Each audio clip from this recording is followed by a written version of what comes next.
Groovy!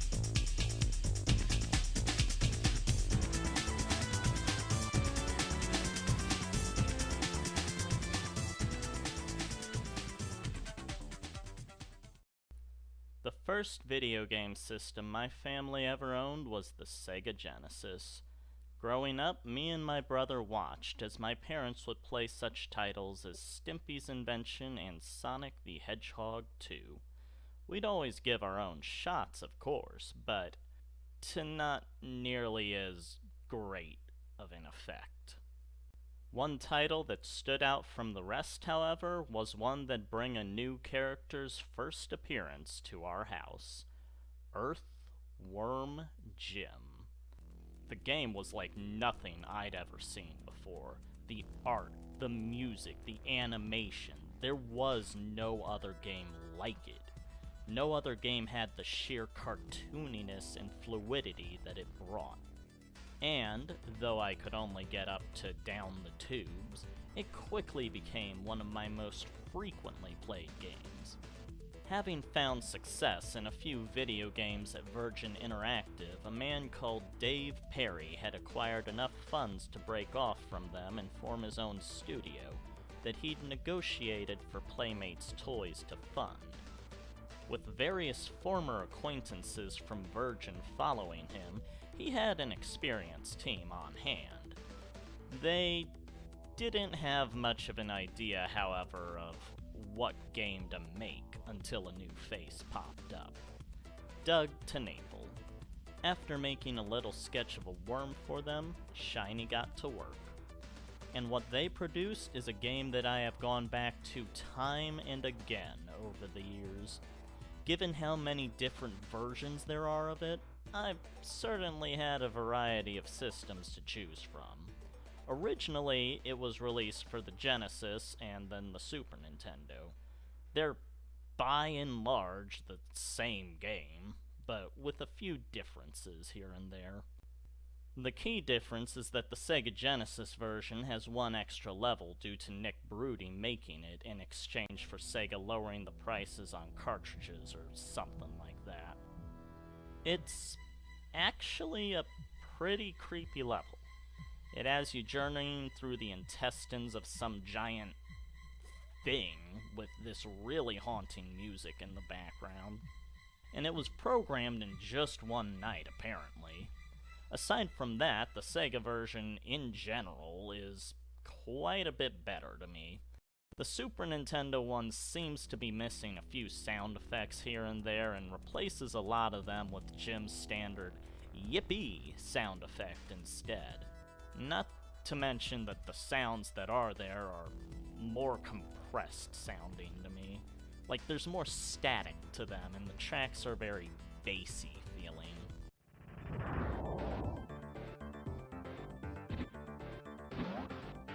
There isn't enough instruments to them. You do get the occasional pleasant visual like the sun in the background of New Junk City, or being able to actually see a background for the fight against Evil the Cat, but the visuals themselves are so desaturated that it feels more like you're watching a washed-out cartoon reel at times.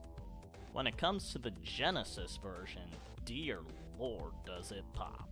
Colors everywhere. Jim's skin is pink, rocks are vibrant shades of violet, and even if you don't have the shine of the sun anymore, you get an actual background to New Junk City instead of some blank color behind it. Yeah, the Super Nintendo version does have a bit of coolness and calmness to it for Peter Puppy's stage, with how blue everything is, but the visuals just dance across the screen with the bright orange and greens of the Sega version. But if we're gonna talk music, why don't we get into the only versions you should be playing? Yeah, the Genesis one is a lot better sounding than the Super Nintendo, but to really appreciate these tracks, you should be listening to actual instruments and not 16-bit approximations of them. It'll sound great no matter what version you're listening to. I mean, this is Tommy Tallarico. The guy is a legend when it comes to video game music. And given his previous stints with the crew,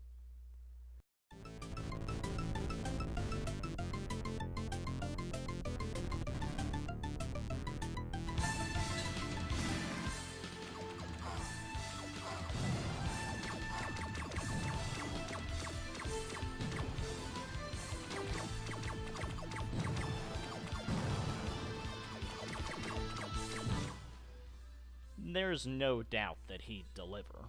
The only downside is that you might have to pay a bit of a fee to listen to the tracks properly. Of course, I'm talking about Earthworm Jim Special Edition. And no, you probably shouldn't try to get it with how steep the price can be. But it was worth it for me. You talk about masterpieces. I may have talked up a good game for the Genesis, but when you shovel out that extra cash for the CD version, you get your money's worth when it comes to the sound. What the Super Nintendo is to the Genesis is to Special Edition. And that ain't just in the audio department, which, by the way, even has extra voice clips in Special Edition. Look out below! Look, they're meatballs. I win! All two! I'm a rocket man. 1, 2, 7. But you know how I said Nick Broody threw in an extra level for the Genesis version? Well, Special Edition has yet another level on top of that, named after Nick Broody. Again, kind of a creepy one, but yeah, I'll take it. The more Jim, the better. And you get more Jim in this. An extra segment in New Junk City where you're out of your suit, a secret warp to an extra anti-asteroid level to skip the pod race, a new weapon. Homie. That's right, Special Edition gives you an all-new way to take out enemies. Normally, you just have your blaster, which you can upgrade to a Mega Plasma Shot, and your head that you can whip, which is oddly stronger than your blaster usually. But in Special Edition, you can come across homing missiles. Yes, you don't even have to aim. You just click the trigger and they die. It makes you feel awesome. Now, Jim can't run and shoot, but that's never really been an issue. Not exactly moving like Sonic the Hedgehog here. No, the appeal for Jim comes in how he moves, how everything moves. With the experiences from Sega's version of Aladdin, Mike Dietz and his guys brought the characters to life with animation that was pretty much unheard of in those days when it came to video games. Dubbing it Animotion, they drew out actual frames of animation and shrunk them down on the computer to make sprites out of them. It was like a playable Warner Brothers cartoon. And while in-game sprites, other than the brand new enemies, are pretty much the same in Special Edition as they were in the previous versions, you do get quite an upgrade to the ending animation and a neat little intro animation. And though it's pretty much useless to get, given the systems of today's computers, the Windows 95 version of Special Edition I think I remember being just a teeny tiny bit better than the Sega CD version. The CD version has explosions that feel a bit staticky to me, and if I remember right, the Windows 95 version has the few off sound effects sounding more like the Sega Genesis version. But it's been literal decades since I played the Windows 95 version, so I might be misremembering. Oh, and I do have to frown a bit on the title cards for the levels in Special Edition. Love the illustrations of the villains, but nothing beats that New Junk City opening for those screens. So cool. Now, Jim has been re-released on tons of systems over the years, and for what it's worth, even the Game Boy version has some pretty catchy tracks.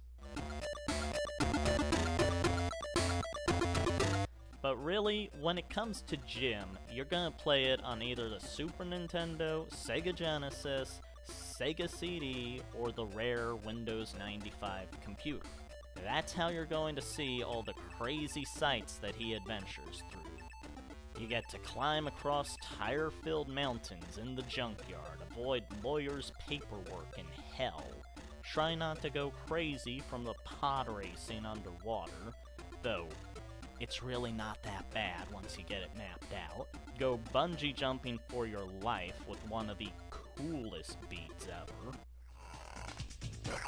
try to survive the enormous laboratory of your suit's creator in the aptly named Level 5, and whatever other cosmic calamities Jim stumbles into on his way to save Princess What's-Her-Name from her sister, the evil, pulsating, bloated, festering, sweaty, pus-filled, malformed slug for a butt.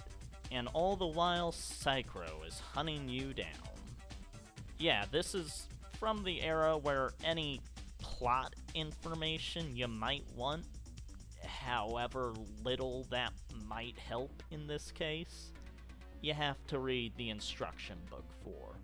And back in those days, you got some cool instruction books. I mean, you get a freaking comic as the intro when you open it up. And in special edition, the manual's in color. I mean, reading up on it is still a pretty futile effort, but at least you get some background on the characters and stuff. The only level I'm really iffy about would probably be Andy Asteroids, which really isn't all that big of a deal. It's just this race against the bounty hunter Psychro who's after your suit for Queen Slug for a butt. But you have to do it after every level. They're not too terribly hard, but sometimes I just want to get to the next level. But there is one other version of the game. Earthworm Jim HD. A few years back, they decided to remake the game. And I say remake because that's essentially what it is. The physics are all wrong. When you swing, it's loose. The voices are Oh yeah! Plasma! Groovy! They changed the lawyers to bankers for some reason, completely ruining the lawyers in hell joke. And they completely fuck up the art. Like, what is this? What is this? God, it was just, ugh. I swear, it feels like there were frames of animation taken out of the game. I mean, look at it. Yeah, it's HD, I guess, but it's certainly not the original art. They should have just gotten the original cells from Mike Dietz and used those, since, you know, they're already hand-drawn. And if there's some missing, they could have just asked them to recreate them. I'm sure they'd be more than willing to do so, given how the original team is. But that'd have been if they'd even bothered to contact the original team. Which they didn't. No, instead what they did was outsourced it to another country to work on. The resulting mess was a rather choppy imitation of the original that was just trying to be wacky, without any understanding of why things were funny in the first place. And not only was the art and intent at stake, but on top of that, the shoddiness of it all resulted in them accidentally stealing a piece of fan art and a fish from Finding Nemo. When it came to the extra stuff that they included from previous versions, it felt like they were just throwing darts at a board to decide. Let's throw in New Junk City. But what about Big Broody? No. Even the exclusive HD-only levels they just didn't feel like Jim. I mean, you fight Keyboard Cat as a boss. Like, what? Whatever. That just about covers one, I guess. Except for the Game Boy Advance version, which... don't play it. It's the worst version by far. Forget I even mentioned that thing. Obviously, though, with the incredible success that Jim was, the team went right into the next one, and only 1 year later, Earthworm Jim 2 was released in the same manner as the previous game, Sega and Nintendo. After having saved Princess What's-Her-Name from her sister, she's hanging out on the logo at the intro screen, while Jim serenades her with his accordion. Then she gets kidnapped by Cycro so that he can marry her, and the game starts. Yeah, like I said, this is a game from the 90s. What do you expect? Go save the princess. Like the last game, 2 is a platformer. Obviously. You whip, you shoot, you jump. But now you have a few more abilities at your disposal thanks to a phlegm-like creature called Snot that's living in your backpack. In place of Jim using his head as a helicopter to maneuver into a slow descent from a drop like in the first game, now you can use Snot to latch onto mucus platforms overhead which allow you to swing over areas and drift down as a parachute. It's actually pretty fun in the areas you get to do it in. Sadly though, the normal platforming levels are not as prevalent as in the first game. Going into Jim 2, it starts out strong. Anything but Tangerines is a great starting level and gives you a good romp through what made the first game great. Just blasting away enemies and avoiding falling Grammies. You even get new weapons. The homing missile makes a return with a new look, and even the Mega Plasma Shock gets its own gun. But you also get a 3-fingered gun for extra firepower, a useless bubble gun that's just there to waste your time, and the screen-destroying Barn Buster, and they are great. But they aren't utilized all that well. At all. You see, I consider the games to be like this.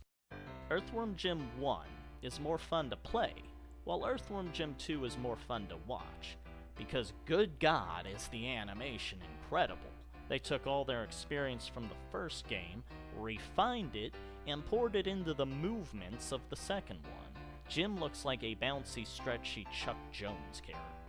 They even seem to have upped their animotion process with adding in some shading layer on the cells. But when it comes to the gameplay, well, 1 was a platformer. It was a straight-up, running, jumping, shooting adventure.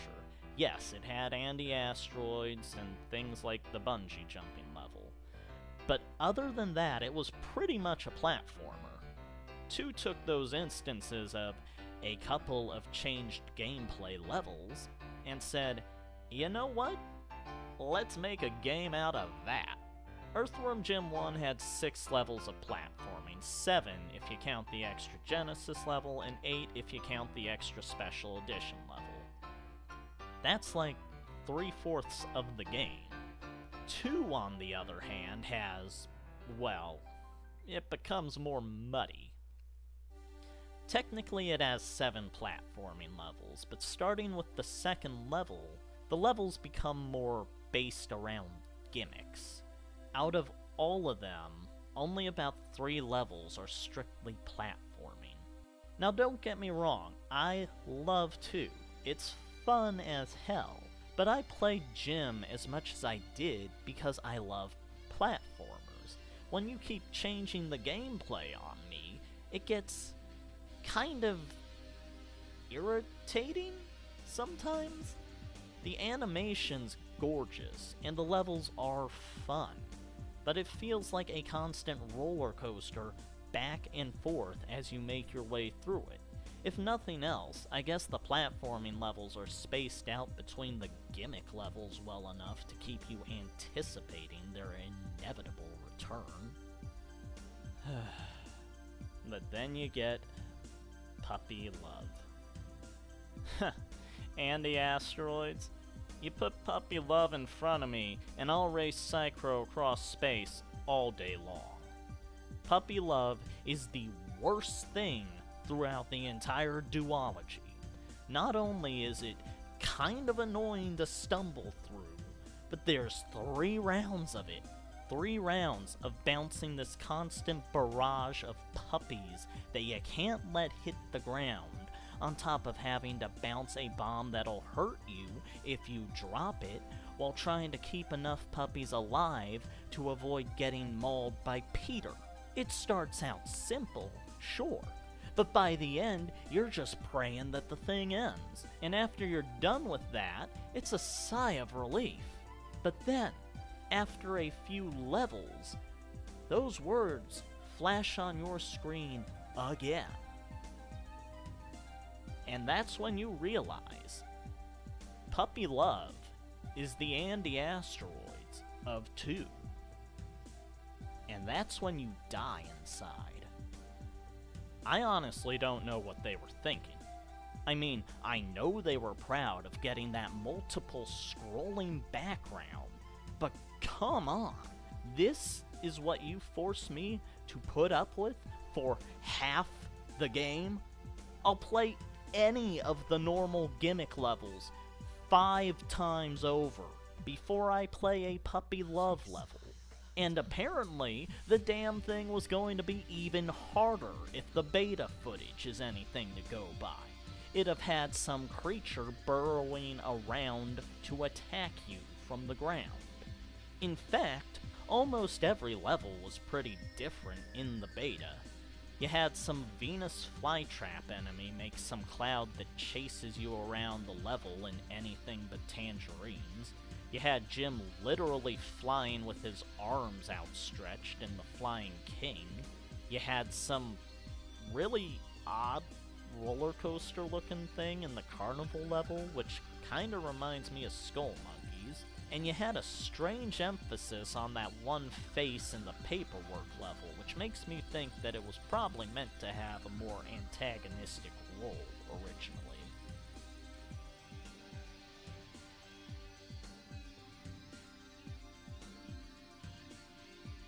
With what we got, though, well, I like it. It's not as good as the original to me, but I'll play the game because it's still fun. You still have the insane adventures. Starting with the second level, you're drilling through the earth, then you're swimming through an intestinal setting as a blind cave salamander with a game show at the end. You go riding on your pocket rocket in some isometric 3D onslaught of enemies, rescue cows that are being abducted by aliens, avoid Evil the Cat at some twisted carnival that you have to float through by your head, find your way out of a world of paperwork, and so on and so forth until you race Psycho for the princess at the end. It's probably even more insane of a journey than the first game. I just wish I had as much fun with the gameplay as I did in the first game. But can't really complain given what a wild ride you get. But we're not done yet. As with the previous game, this one has a special edition. Even if the box doesn't say that. Don't worry though, when you put in a CD player, it does say Earthworm Jim 2 Special Edition. It's got you covered, don't worry. And holy crap, look at those changes. Yeah, you don't get extra levels, but almost every level in the game gets some sort of new visual feature in the PS1 Saturn versions. There's a pretty neat spotlight effect in Lorenzen's soil with darkness all around it to really give off that air of subterraneanism. The slabs of meat in level 8 are pretty mouthwatering to look at, and my god, anything but tangerines looks so cool. I'm hard-pressed to say which version of 2 is the best, actually. Every version has their own background for anything but tangerines, and they all look great. My favorite Lorenzen's soil may be the Super Nintendo version, and the Genesis Super Nintendo ones may have my favorite version of the final level. Ideally, I'd want a game that allows you to just play through both games in order and select whatever versions, features you want for each level. And you kinda do get a double feature version of the series with the whole can of worms for DOS. The physics seem a tiny bit odd here and there, but the graphics are kinda smoothed out, if that makes any sense. Just look at it side by side with the other versions and you'll get what I'm saying. Sadly though, it excludes the extra special edition levels, the chicken falling boss fight, intestinal distress, and Lorenzen soil.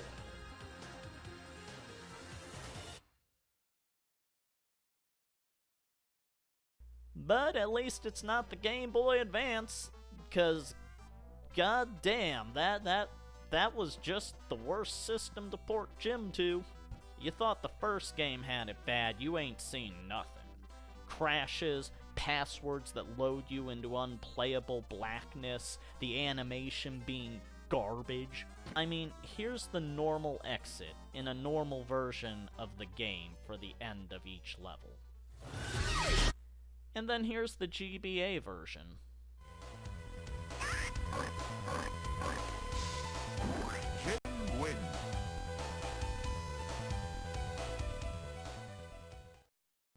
But other than that, you should definitely check out the series. Obviously, it's great.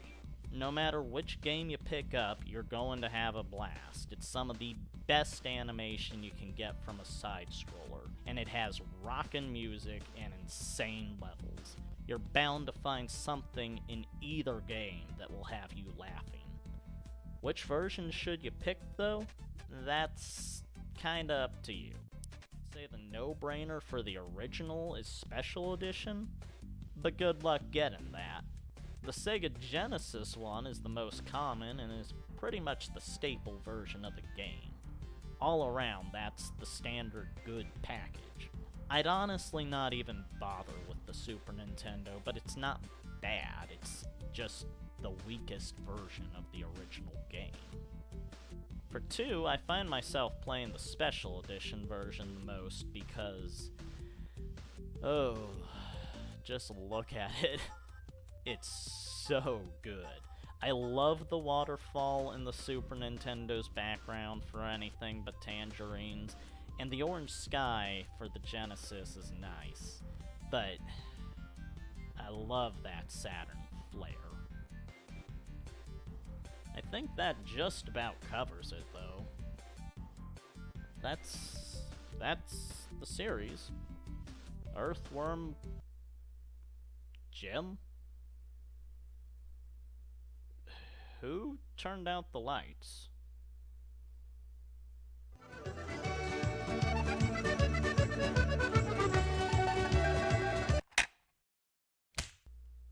No.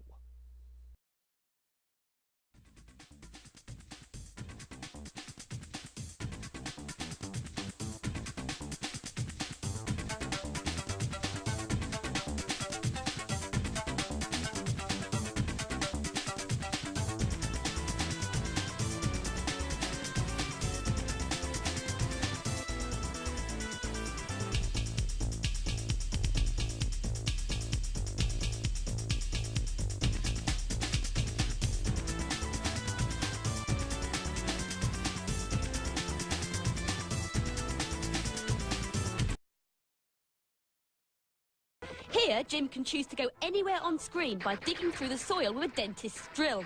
Digging through the soil with a dentist's drill. Dentist's drill. Dentist's drill. Dentist's drill.